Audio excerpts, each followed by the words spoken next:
So kung kanina pinag-usapan natin yung kay Martin at saka kay tsaka kay Sarah. Ito naman kay Martin tsaka kay Aimee.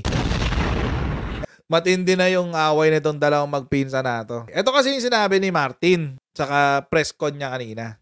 Nakikinig kasi sa Marites. Sa chismis daw. Romualdez urges cousin Aimee to prove bribery claim in People's Initiative move.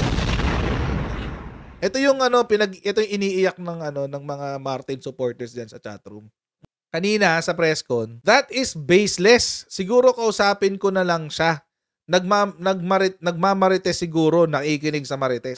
Sabi ni Martin. I'd like her to prove it, and she has the proper means and ways and she can go to whatever court, COMELEC, prove it kasi maraming Marites na lumalabas dyan sa Senate. Lot of speculations, let's leave it up to them.